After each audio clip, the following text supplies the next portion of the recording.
Good morning. नमस्कार विद्यार्थी मित्रों। ई लर्निंग एज्युकेशन माध्यम थी श्री SN विद्यालय शाळा परिवार तरफ थी हूँ आप सौनु परमार महेश भाई हार्दिक स्वागत करूँ छूँ। विद्यार्थी मित्रों, 11मा धोरण में જ્યારે आप अभ्यासक्रम की शुरुआत करो छो तो तेमां आपणे प्रथम विडियो में अपना विषय संदर्भनी प्राथमिक माहिती मेळवी कि आपणे 11 कॉमर्स में एक अर्थशास्त्र एटले कि इकोनॉमिक्स विषय तरीके एमां आपणे शुं भणवानुं छे, शुं शीखवानुं छे। हवे त्यारबाद आजना विडियो में आपणे जे पाठ शरू कर्यो जेनी प्राथमिक माहिती तमने आपी अर्थशास्त्र विषय प्रवेश, पहलू आपणुं प्रकरण अर्थशास्त्र विषय प्रवेश। हवे तेमां सौ प्रथम आपणे पहलो ज प्रश्न 5 मार्क्स उपयोगी जेनी चर्चा करवा जई रह्या छीए तो ते छे पश्चिममां अर्थशास्त्रना उद्भव अने विकास विषे टूंकमां माहिती आपो। पश्चिममां अर्थशास्त्रना उद्भव अने विकास विषे टूंकमां माहिती आपो। तो आपणो प्रश्न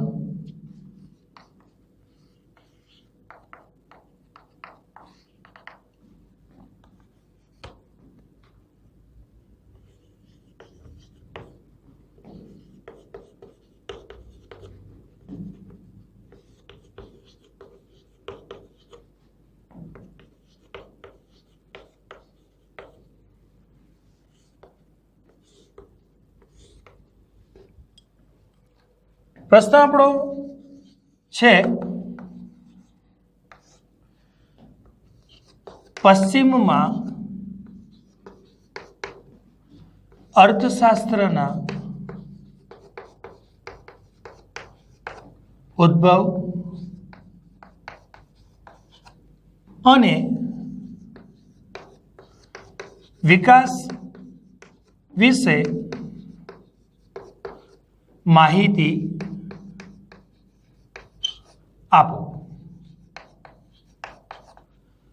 आवो प्रश्न आपणो 5 मार्क्स उपयोगी बने एटले के लॉन्ग क्वेश्चन में मोटा प्रश्न स्वरूपे आपी शकाय तेवो प्रश्न बने।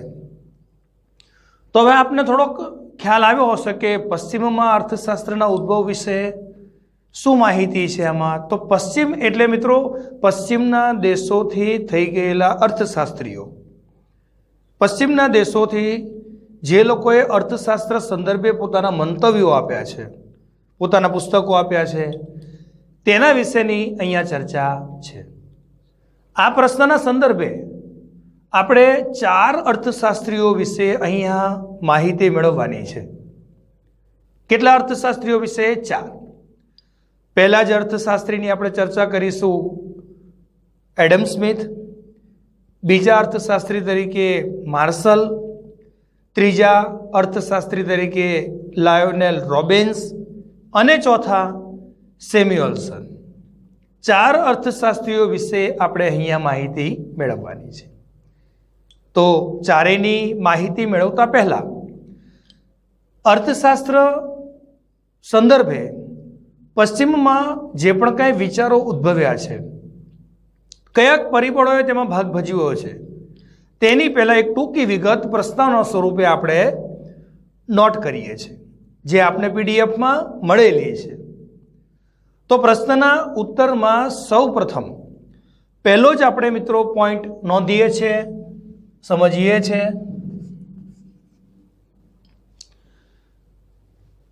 औद्योगिक क्रांति पहला मानवीना आर्थिक वर्तननो अभ्यास कया कया राज्यशास्त्र,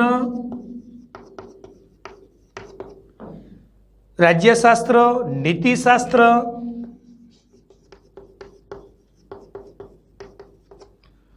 अने तत्वचिंतनना भागरूपे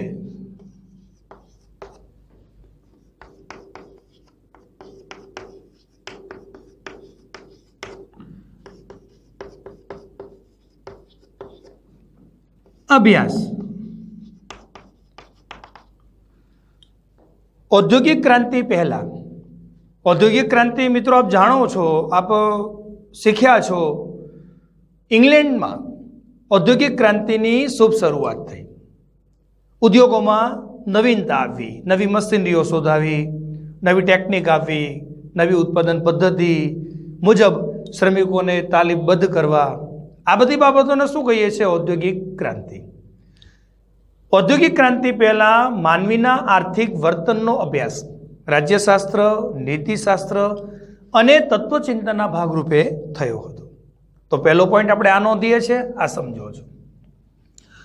बीजो पॉइंट तेमां समजो छो, ते समये तत्वचिंतक एरिस्टोटल नामना तत्वचिंतके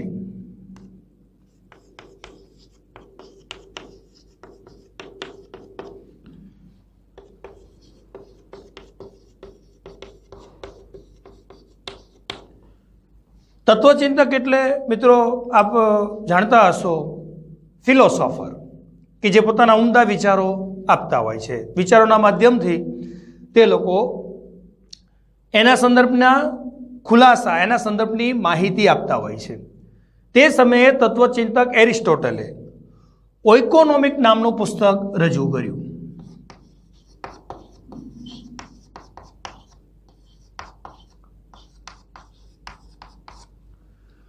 ओइकोनोमिक नामनुं पुस्तक तत्वचिंतक एवा एरिस्टोटले ते समये रजू कर्युं। तो हेतुलक्षी प्रश्न बनशे आपनो विकल्प माटे, विभाग बी माटे, तो याद राखो छो। त्यार पछी ना पॉइंटे नोंधो छो 18મી સદીમાં બ્રિટનમાં થયેલ ઔદ્યોગિક ક્રાંતિ બાદ શ્રમ વિભાજન થયું। શ્રમ વિભાજન जो मित्रों अहींया हूँ दरेक मुद्दा शॉर्ट में ज आपने दर्शावुं छुं टू धी पॉइंट, जे दरेक मुद्दा विगते पीडीएफ नी अंदर आपने आपेला छे। तो औद्योगिक क्रांति बाद ब्रिटन में श्रम विभाजन थयुं। श्रम विभाजन थयुं एटले शुं? कोई एक काम में कोई एक व्यक्ति रोकाय, कोई एक काम कोई एक व्यक्ति द्वारा ज थाय अने तेमां ते विशिष्टता प्राप्त करे। आने शुं कहेवाय? श्रम विभाजन कहेवाय। त्यार पछी तो के औद्योगिक क्रांति बाद। तो आ पॉइंट नोंधो छो। त्यार पछी समाज विज्ञाननो, हवे मित्रों समझो, समाज विज्ञान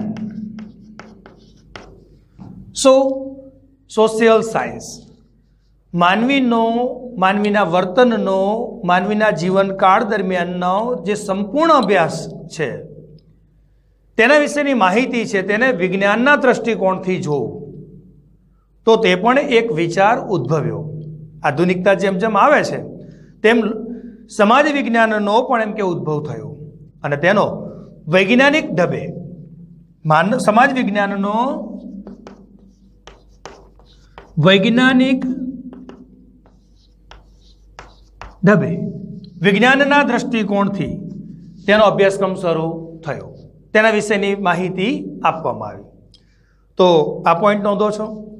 त्यार पछी अगाऊ आपणे जोयुं के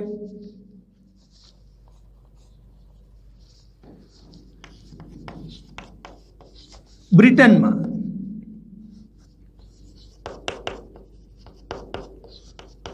औद्योगिक क्रांति नी शुरुआत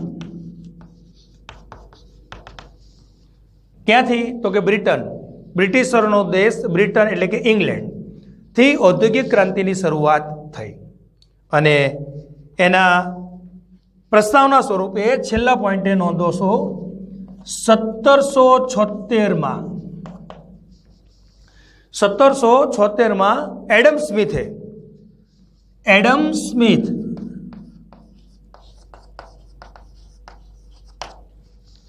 1776 में एडम स्मिथे वेल्थ ऑफ नेशंस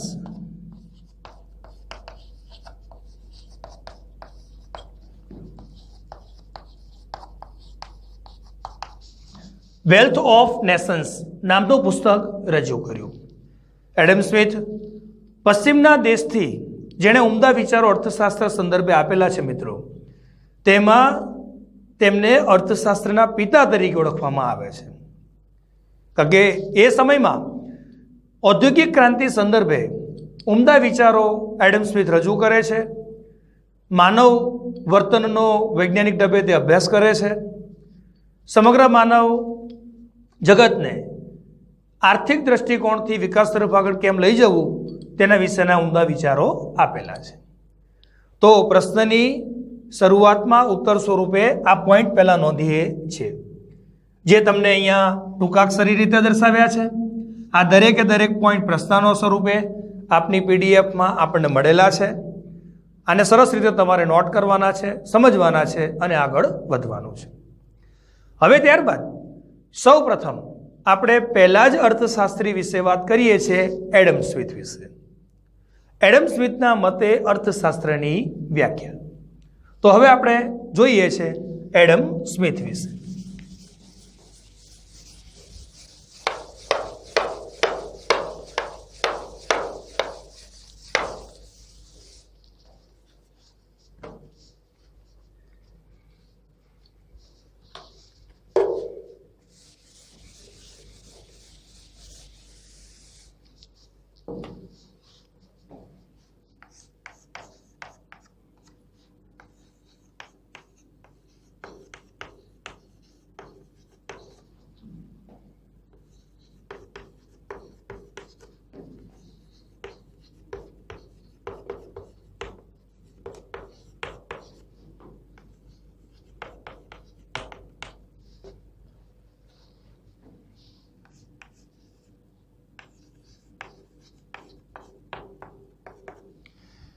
તો મિત્રો, હવે સૌ પ્રથમ આપણે પશ્ચિમના દેશથી થઈ ગયેલા એવા એડમ સ્મિથ નામના અર્થશાસ્ત્રી વિશે આપણે વાત કરીએ છીએ. તેમને અર્થશાસ્ત્રને પોતાના શબ્દોમાં કેવી રીતે મૂલવ્યું છે. તો હવે ચાલો આપણે સૌ પ્રથમ એડમ સ્મિથનો ફોટોગ્રાફ્સ અને તેના નીચે તેનો અર્થ જે આપણે હવે જોઈએ છે. તો મિત્રો, હવે એડમ સ્મિથે આપેલ અર્થશાસ્ત્રની વ્યાખ્યા, એડમ સ્મિથના મતે અર્થશાસ્ત્ર શું છે, તો તેની આપણે સૌ પ્રથમ વાત કરીએ. તો તેમનો અર્થ જોતા ઉત્પાદક શ્રમ દ્વારા ઉત્પન્ન થયેલા ભૌતિક સંપત્તિના ઉત્પાદન, વપરાશ અને વિનિમયનો અભ્યાસ કરતું શાસ્ત્ર એટલે અર્થશાસ્ત્ર. ફરીથી એક વખત એડમ સ્મિથના મતે અર્થશાસ્ત્રનો ખ્યાલ ઉત્પાદક શ્રમ દ્વારા ઉત્પન્ન થયેલા ભૌતિક સંપત્તિના ઉત્પાદન, વપરાશ અને વિનિમયનો અભ્યાસ કરતું શાસ્ત્ર એટલે અર્થશાસ્ત્ર, જે આપ સમજી શકો છો, વ્યવસ્થિત જોઈ શકો છો અને એનો અર્થ વ્યવસ્થિત તૈયાર કરો છો. ત્યારબાદ એમના ખ્યાલ પછી એડમ સ્મિથ અર્થશાસ્ત્ર માટે સામાજિક વિજ્ઞાનનો દરજ્જો તેને આપે છે. એડમ સ્મિથ અર્થશાસ્ત્રને સામાજિક વિજ્ઞાન નો દરજ્જો તેમને આપ્યો છે અને બીજી બાજુ તેમને માનવીના આર્થિક વર્તનનો અભ્યાસ કરે છે અને તેમની પદ્ધતિ પણ કેવી છે? માનવીના વર્તનના અભ્યાસ કરવાની પદ્ધતિ વૈજ્ઞાનિક છે. તો વૈજ્ઞાનિક એટલે મિત્રો શું? તો કે વિજ્ઞાનના દ્રષ્ટિકોણથી માનવીઓના વર્તનનો અભ્યાસ કરવો, સમગ્ર અર્થ જગતને વિજ્ઞાન સાથે જોડવું. વિજ્ઞાન એ ચોક્કસ આધાર પુરાવા વગર કોઈ પણ બાબતને સ્વીકારતું નથી. તેવી રીતે અર્થશાસ્ત્રમાં પણ વિજ્ઞાનના દ્રષ્ટિકોણથી તેનો વિચાર કરવાની સૌપ્રથમ શરૂઆત એડમ સ્મિથે કરી. તો તેમને અર્થશાસ્ત્રને, માનવીના વર્તનને, તેના અભ્યાસને સામાજિક વિજ્ઞાનનો દરજ્જો આપ્યો. તો અર્થ પછી પોઈન્ટ લખો છો પહેલો આ. ત્યાર પછી તેમના પોઈન્ટમાં આગળ વધતા લખો છો, આમ એડમ સ્મિથે માનવીના આર્થિક વર્તનનો અભ્યાસ કરવાનું શરૂ કર્યું. માનવીના આર્થિક વર્તનનો અભ્યાસ. માનવીના આર્થિક વર્તનનો અભ્યાસ. તો આપ મિત્રો જાણો છો કે દરેક વ્યક્તિએ આર્થિક પ્રવૃત્તિ કરવી પડે છે. તેની યથાયોગ્ય ઉંમરે તેને આર્થિક પ્રવૃત્તિમાં જોડાવવું પડે છે અને તેના થકી તે પોતાનું જીવન પૂર્ણ કરતો હોય છે, આગળ વધતો હોય છે. તો એડમ સ્મિથે માનવીના આર્થિક વર્તનનો અભ્યાસ કરવાનું શરૂ કર્યું. તો આ પોઈન્ટ આપણે સમજીએ છીએ.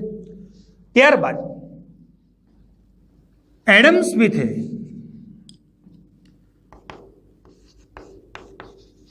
વેલ્થ ઓફ નેશન્સ, અહીંયા આપણે મિત્રો લખ્યું છે ગુજરાતીમાં પણ એનું ઉચ્ચારણ અંગ્રેજી થાય, વેલ્થ ઓફ નેશન્સ, અને એને આપણે કહીશું રાષ્ટ્રોની સંપત્તિ નામનું પુસ્તક એડમ સ્મિથે રજૂ કર્યું. વેલ્થ ઓફ નેશન્સ એટલે કે રાષ્ટ્રોની સંપત્તિ, જે દેશના વિકાસમાં, દેશમાં રહેતા દરેક માનવીઓના વિકાસમાં જે મહત્વનો ભાગ ભજવે છે.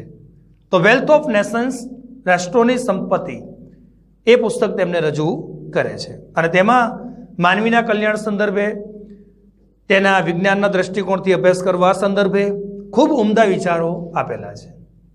અને ત્યારબાદ તેમની સમજૂતીમાં છેલ્લા પોઈન્ટે લખો છો અને જે તમારો હેતુલક્ષી પ્રશ્ન બનશે. અર્થશાસ્ત્ર ના પિતા તરીકે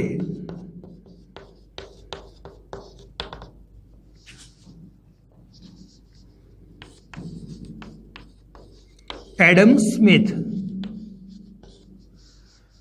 તો મિત્રો પ્રસ્તાવનાની સમજૂતીમાં આપને એક વાત મેં કરી. એડમ સ્મિથ પશ્ચિમના દેશોથી જેમને ઉમદા અર્થશાસ્ત્ર સંદર્ભે વિચારો આપ્યા છે માટે તેમને અર્થશાસ્ત્રના પિતા તરીકેનું બિરુદ મળ્યું છે. ખૂબ જ ઊંડાણપૂર્વક તેમણે એમાં ખેડાણ કર્યું છે અને પોતાના ખ્યાલ મુજબ અર્થશાસ્ત્રને સરસ રીતે મૂલવ્યું છે. એટલે એમને અર્થશાસ્ત્રના પિતા તરીકે, જે આપનો હેતુલક્ષી પ્રશ્ન બનશે, વિકલ્પમાં પૂછી શકાય, વિભાગ બીની અંદર હેતુલક્ષી પ્રશ્ન આપી શકાય. તો યાદ રાખો છો, અર્થશાસ્ત્રના પિતા તરીકે એડમ સ્મિથ. તેમને રચેલું પુસ્તક પણ તમારો હેતુલક્ષી પ્રશ્ન થશે, વેલ્થ ઓફ નેશન્સ. આમ તો તેનું ટેક્સ્ટબુકમાં આપ જોશો ને તો ઘણું લાંબુ નામ છે અંગ્રેજીમાં, પણ તે યાદ આપને રાખવાની એક મર્યાદા છે માટે એને ટૂંકાક્ષરી રીતે વેલ્થ ઓફ નેશન્સ એવું નામ આપ્યું છે. રાષ્ટ્રોની સંપત્તિ 1776માં રજૂ કર્યું છે, તે પણ યાદ રાખો છો. અને માનવીના આર્થિક વર્તનનો અભ્યાસ તેમને સમાજ વિજ્ઞાનના દ્રષ્ટિકોણથી કર્યો છે. સામાજિક વિજ્ઞાન સ્વરૂપે તેને રજૂ કર્યું છે. તો પશ્ચિમના દેશોથી પહેલા એવા અર્થશાસ્ત્રી એડમ સ્મિથ વિશે એનો ખ્યાલ અને તેમની સમજૂતી આ રીતે યાદ રાખો છો. ત્યારબાદ બીજા ક્રમે હવે આપણે જોઈએ છે પ્રોફેસર આલ્ફ્રેડ માર્શલ વિશે. તો પશ્ચિમના બીજા એવા અર્થશાસ્ત્રી આલ્ફ્રેડ માર્શલ.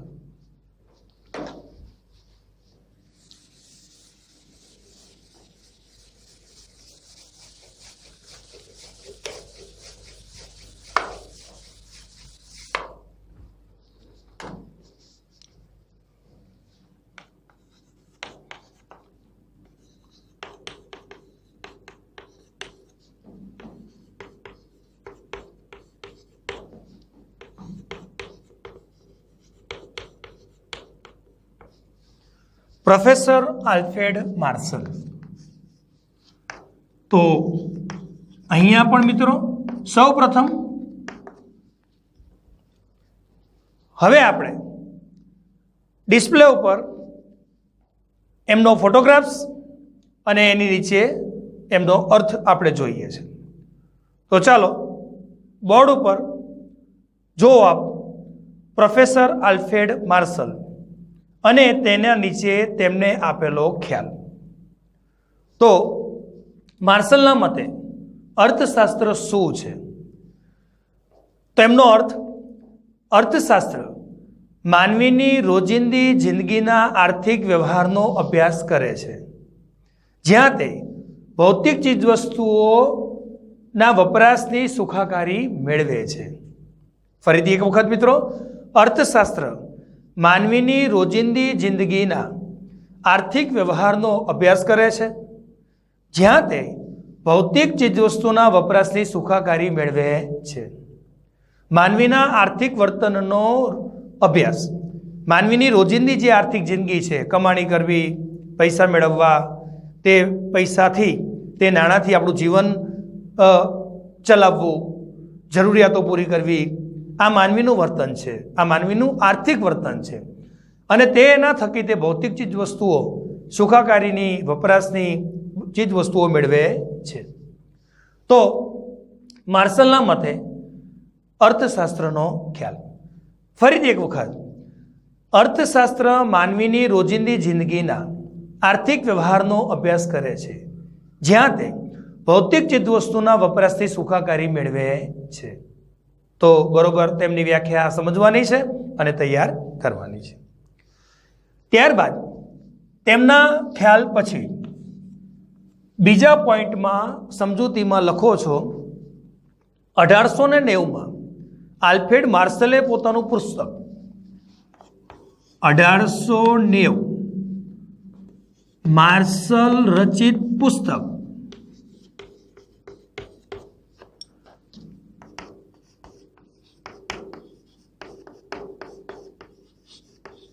પ્રિન્સિપલ ઓફ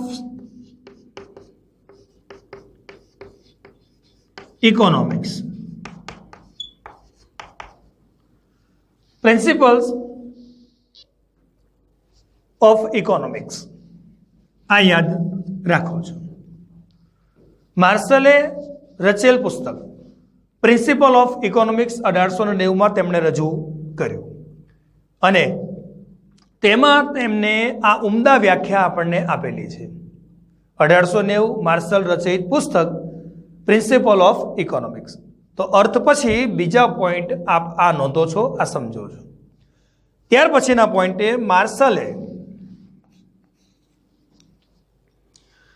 માર્શલના મતે અર્થશાસ્ત્ર માનવીની રોજિંદી આર્થિક પ્રવૃત્તિઓનો અભ્યાસ કરે છે. માર્શલનો ખ્યાલ માનવીની રોજિંદી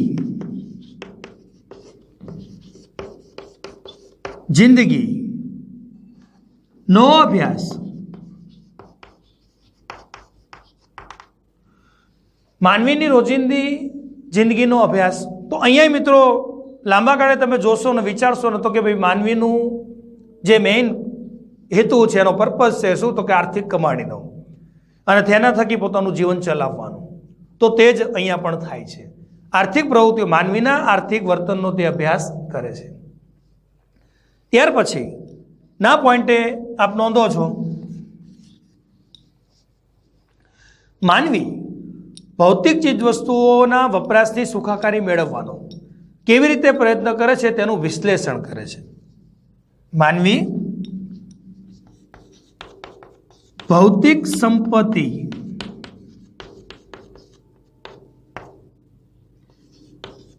મેળવવાનો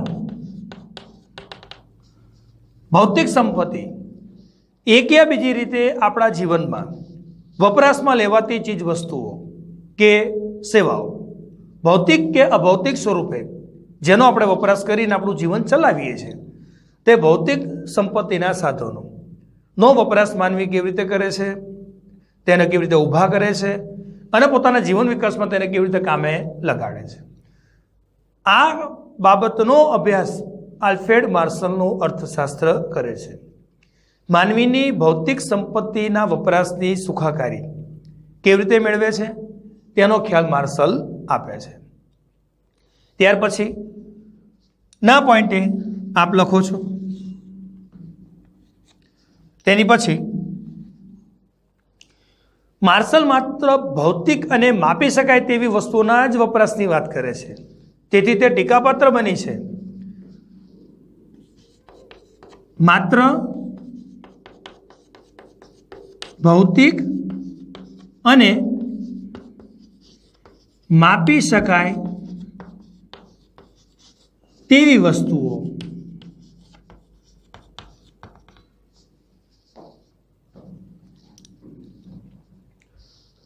માર્શલ માત્ર ભૌતિક અને માપી શકાય તેવી વસ્તુઓના જ વપરાશની વાત કરે છે, તેથી તેનો ખ્યાલ એ ટીકાપાત્ર બની છે. ટીકાપાત્ર બનવું એટલે કે તેના વિચારની અવગણના થવી, કારણ કે એટલા માટે એમના વિચારની અવગણના થઈ છે. તેમને જે કેફી દ્રવ્યો છે, માદક પીણા છે, ડ્રગ્સ, દારૂ વગેરે જેવી ચીજવસ્તુઓનું જે લોકો સેવન કરે છે, તો તે સમાજ માટે, તે વ્યક્તિ માટે યોગ્ય વસ્તુ નથી, હિતાવહ નથી. પણ તેમ છતાં પણ માર્શલ તેમના અભ્યાસક્રમમાં તેનો ઉલ્લેખ કરે છે. જે માનવીના વિકાસ માટે યોગ્ય વસ્તુ નથી, તેના સ્વાસ્થ્ય માટે તે વસ્તુ યોગ્ય નથી, પણ તેમ છતાં પણ તેમને પોતાના અભ્યાસક્રમમાં આવી વસ્તુઓનો ઉલ્લેખ કરે છે. તેથી તેમના ખ્યાલની પણ ટીકા થઈ છે, કારણ કે તેમને વપરાશ કોઈ પણ વસ્તુનો તે વ્યક્તિની જરૂરિયાત સંતોષે છે એવો ખ્યાલ આપે છે, માટે તેમની ટીકા થઈ છે. અને તેમના મતમાં છેલ્લે પોઈન્ટ આપ નોંધો છો, માર્શલે અર્થશાસ્ત્રના અભ્યાસમાં માનવીને કેન્દ્ર સ્થાને રાખ્યો છે. અંતે માનવીને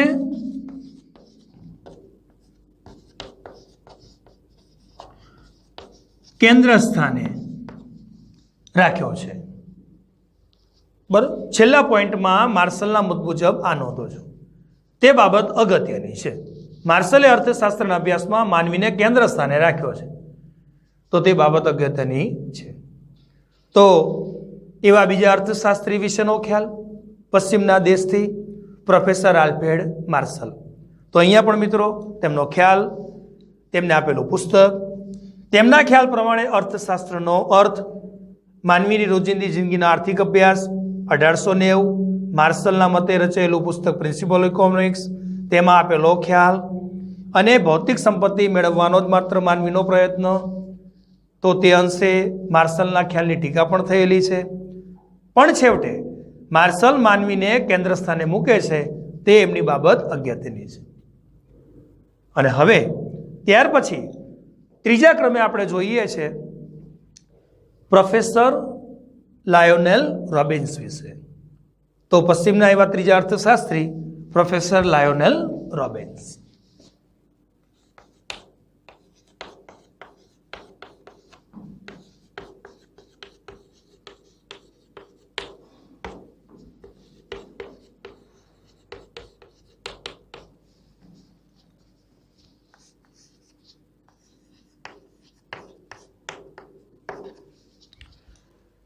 ચાલો હવે ત્રીજા એવા અર્થશાસ્ત્રી લાયોનેલ રોબિન્સ નો પણ અહીંયા આપ ફોટોગ્રાફ્સ જોવો છો. ત્યાર પછી નીચે એમને આપેલો ખ્યાલ જોઈએ છે. તો લાયોનેલ રોબિન્સના મતે અર્થશાસ્ત્રનો ખ્યાલ, અર્થશાસ્ત્ર એ માનવી પોતાની જરૂરિયાતો અને વૈકલ્પિક ઉપયોગ ધરાવતા સાધનો વચ્ચે કેવી રીતે મેળ બેસાડે છે તેની વર્તણૂકનો અભ્યાસ કરતું વિજ્ઞાન છે. ફરીથી એક વખત, અર્થશાસ્ત્ર એ માનવી પોતાની જરૂરિયાતો અને વૈકલ્પિક ઉપયોગ ધરાવતા સાધનો વચ્ચે કેવી રીતે મેળ બેસાડે છે તેની વર્તણૂકનો અભ્યાસ કરતું વિજ્ઞાન એટલે અર્થશાસ્ત્ર. રોબિન્સના મતે આ ખ્યાલ યાદ રાખો છો.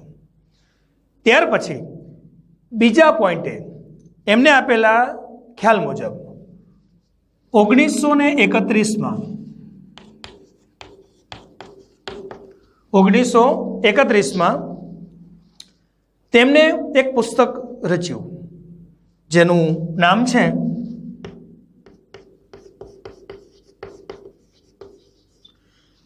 Nature and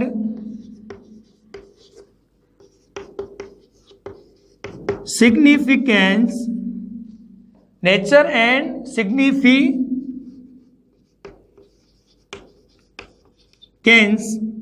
of economics.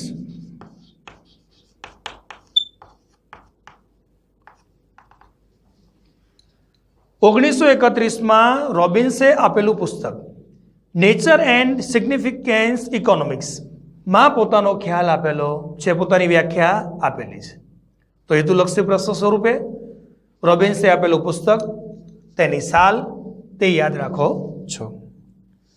ત્યારબાદ આગલા પોઈન્ટે રોબિન્સના મતે માનવીની જરૂરિયાતો અમર્યાદિત છે અને તે વારંવાર ઉદ્ભવે છે, પરંતુ જરૂરિયાતો સંતોષવાના સાધનો મર્યાદિત છે અને તે વૈકલ્પિક ઉપયોગ ધરાવે છે. તો શું યાદ રાખશો મિત્રો? માનવીની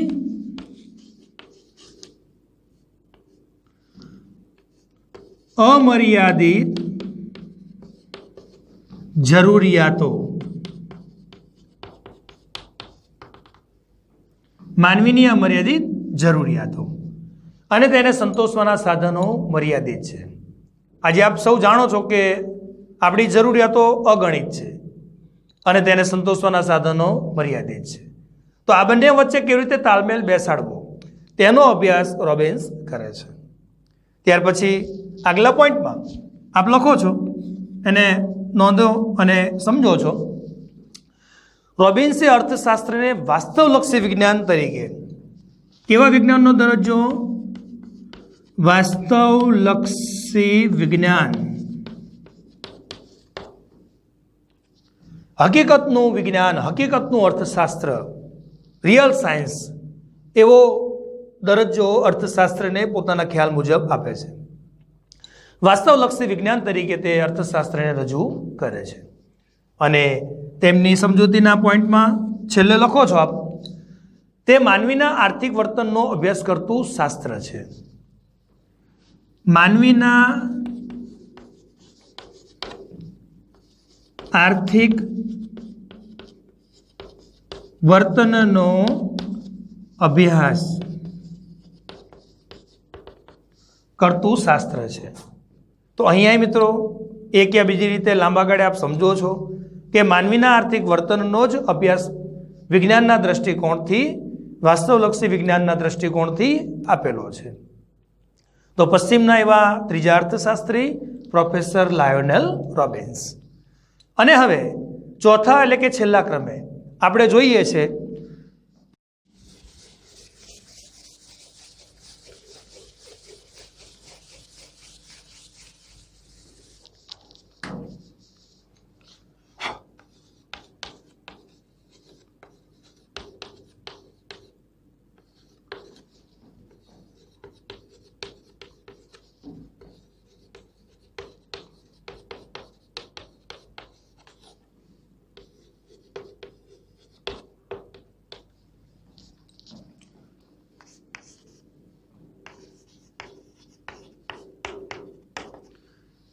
વિદ્યાર્થી મિત્રો, ચોથા એવા અર્થશાસ્ત્રી પશ્ચિમના દેશથી સેમ્યુઅલ્સન, જેમને બિલકુલ ટૂંકી વિગત આપી છે, એક એમને ખ્યાલ આપ્યો છે અને 1947માં તેમને અર્થશાસ્ત્ર વિશે એક વિચાર આપેલો છે.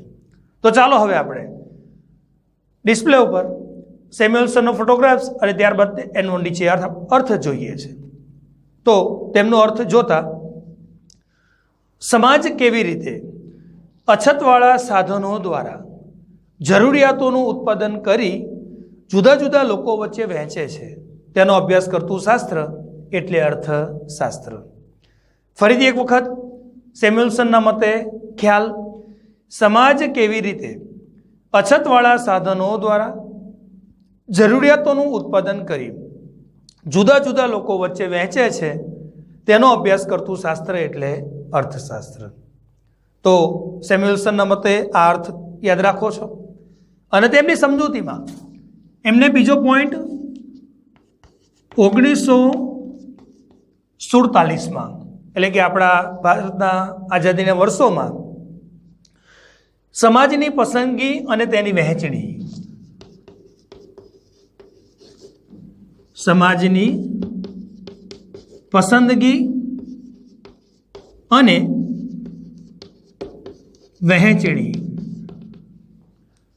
સમાજની પસંદગી શું છે, તે સાધનોનો ઉપયોગિતા કેવી છે, સમાજ વચ્ચે કેવી રીતે તેને વહેંચાય છે, આ બધા મુદ્દાને અર્થશાસ્ત્રના અભ્યાસ ક્ષેત્રમાં મહત્વનું સ્થાન આપ્યું છે. 1947 દરમિયાન સમાજની પસંદગીઓ અને વહેંચણીના મુદ્દાને સેમ્યુઅલ્સન મહત્વનું સ્થાન આપે છે. તો તેમને અર્થશાસ્ત્ર સંદર્ભે ટૂંકી વિગત આપે છે. તો વિદ્યાર્થી મિત્રો, એવો પહેલો પ્રશ્ન આપણો અહીં પૂર્ણ થાય છે, જેની આપણી પાસે PDF છે. તેને વ્યવસ્થિત નોટ કરો છો, સમજો છો, અને જ્યારે આપ શાળા શરૂ થયા પછી જ્યારે શાળાએ આવો છો ત્યારે તેને વ્યવસ્થિત રીતે નોટ ચેક કરવામાં આવશે. તો તેની પણ આપ સૌ તકેદારી રાખો છો. નમસ્કાર. હવે પછીના વિડીયોમાં મુલાકાત કરીશું.